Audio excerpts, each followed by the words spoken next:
es el silbido del viento, es no poder decir nunca que la libertad ha muerto, es no poder decir nunca que la libertad ha muerto.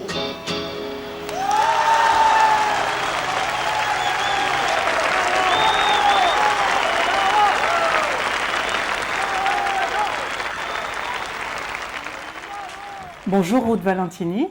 Bonjour Béatrice. Merci beaucoup de nous accueillir chez vous aujourd'hui. C'est un plaisir de vous connaître. Vous êtes journaliste et il se trouve que vous avez partagé plus de 40 ans de votre vie avec Ángel Parra, qui a longtemps vécu dans le 14e. Ángel Parra est un auteur, compositeur, interprète et écrivain d'origine chilienne. Ángel Parra était aussi le fils de Violeta Parra, qui est une figure très connue en Amérique du Sud, et notamment au travers de sa chanson « Gracias a la vida », qu'elle a composée d'ailleurs très peu de temps avant sa mort. Lo negro del blanco y en el alto cielo su fondo estrellado. En las multitudes el hombre que yo amo. En 1974, Ángel Parra a quitté le Chili pour s'établir en France. Pourquoi et comment? Il a été chassé par le général Félon, qui était indisposé par son chant. Parce qu'Ángel est un chanteur engagé, il a chanté surtout la liberté. Et ça ne convenait pas au général. Mais il faut vous dire qu'Ángel a milité déjà depuis très longtemps pour Salvador Allende, bien avant son élection. Il faisait partie d'un mouvement politique dans lequel on retrouvait des paysans, des travailleurs, des intellectuels, des artistes, et tout ça pour œuvrer à instaurer au Chili plus de démocratie, plus de fraternité, et tout ça, égalité bien sûr, et tout ça sans haine et surtout sans violence. La historia no se detiene, ni con represión ni muerte, son tus últimas palabras, compañero presidente. En 1973, le 11 septembre, Ángel a été arrêté pour son chant engagé.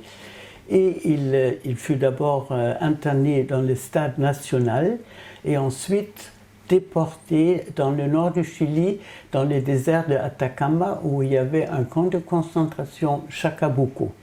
Ensuite, en 1974, par un mouvement de solidarité international, en France, il y avait Yves Montand, Simone Signoret, Joan Baez, Charles Aznavour.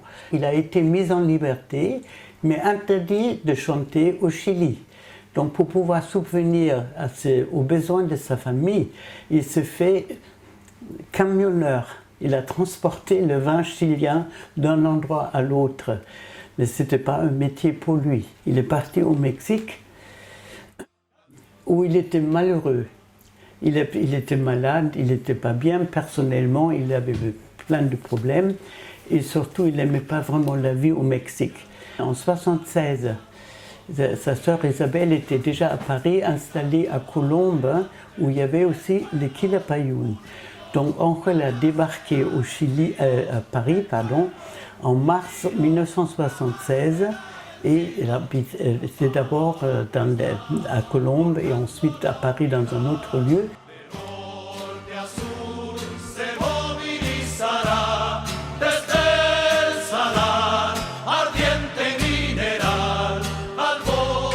Ángel Parra est resté toute sa vie un homme très engagé. Sur quel thème portent ses chansons? Il dénonçait l'injustice, il prenait la liberté, la fraternité, l'égalité. Il chantait pour la démocratie et pour la paix. Mais en dehors de ça, il chantait l'amour. Il a fait beaucoup de chansons d'amour pour différentes femmes, pour moi aussi, bien sûr, pas mal. Mais il a fait aussi beaucoup de comptines pour les enfants. Et il a chanté en hommage de personnages qui l'ont marqué, comme par exemple Atahualpa Yupanqui, l'Argentin, et Rigoberta Menchú, qui est donc le prix Nobel de la paix de Guatemala. Il a mis en musique des poèmes de Gabriela Mistral, de Pablo Neruda, et il a écrit un oratorio pour Noël, et il a également fait une passion selon Saint Jean quand il était justement dans les camps de Chacabuco. En dehors de ça, il a transposé et transcrit des chansons de Georges Brassens sur des rythmes latinos tout en restant très fidèle à Georges Brassens qu'il adorait. Et il a composé aussi la musique pour le cinéma, entre autres pour les films de Miguelitín. Mais il a osé même en France, bien plus tard, de publier un disque de chansons érotiques, avec Régine de Forges.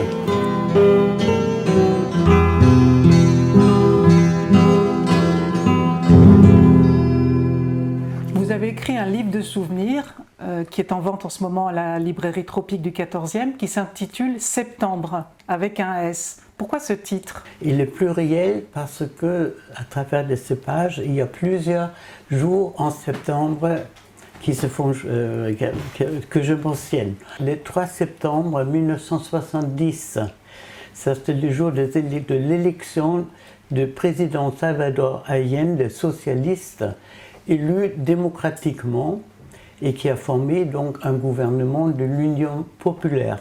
Le 11 septembre, c'est un jour douloureux pour le Chili parce que c'est le jour du coup d'État du général Pinochet. Le 24 septembre 2004, Angel et moi, après 28 années de concubinage, nous nous sommes mariés. Voilà pour le mois de septembre. C'est un livre, comme vous dites, hommage à Angel et surtout pour lutter contre l'oubli. Parce que vous savez que ça, c'est aujourd'hui, l'oubli est quelque chose de terrible qui nous poursuit parce qu'il y a un événement qui chasse l'autre. Yo me conformo esperando, haciendo mis pobres versos. Angel Parra était une figure familière et très aimée dans le 14e arrondissement. Je rappelle qu'un centre d'animation porte aujourd'hui son nom. Racontez-nous ce lien exceptionnel entre Angel et son quartier d'adoption, son arrondissement d'adoption. Il faut dire qu'en dépit de tout ce qu'Angel avait vécu, en dépit du passé chargé de l'histoire du Chili, Angel est resté un être extrêmement optimiste. C'est un être solaire et il avait un sourire lumineux.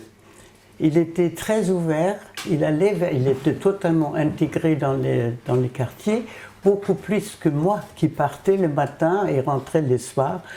Lui, il vivait dans les quartiers. Tout le monde le connaissait et lui, il connaissait tout le monde parce qu'il s'intéressait aux habitants, il s'intéressait aux commerçants, il fréquentait les cafés entre le Bouquet et le métro, un va-et-vient et tout le monde le cherchait parce que quand il allait chez la concurrence, le Bouquet disait « Angel, Angelo », il avait différents noms, « Pourquoi tu ne viens pas chez nous ?» etc.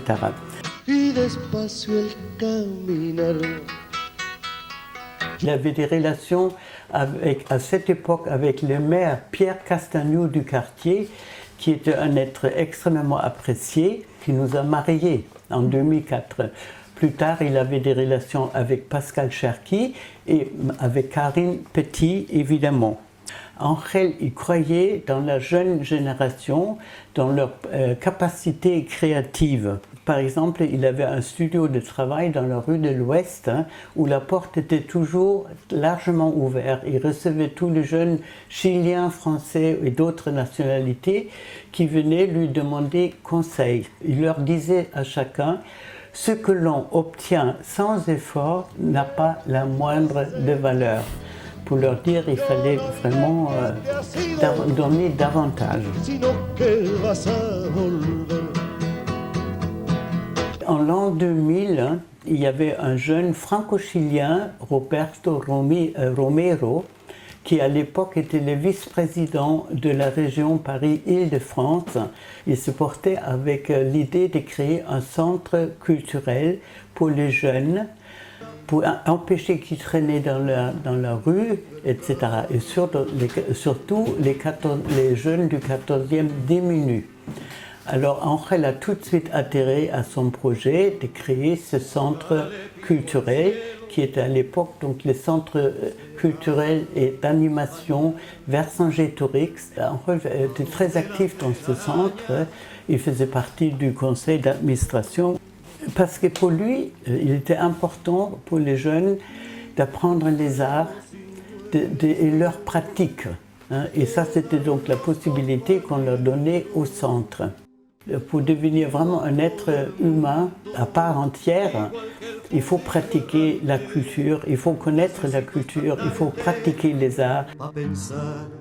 Après la mort d'Angel, le 11 mars 2017, la mère Karine Petit a souhaité surtout qu'il vive au-delà de sa disparition et elle a introduit une requête auprès de la mairie de Paris pour que le centre Vercingétorix porte désormais le nom d'Angel Parra. Ce qui fut fait le 19 mai 2019.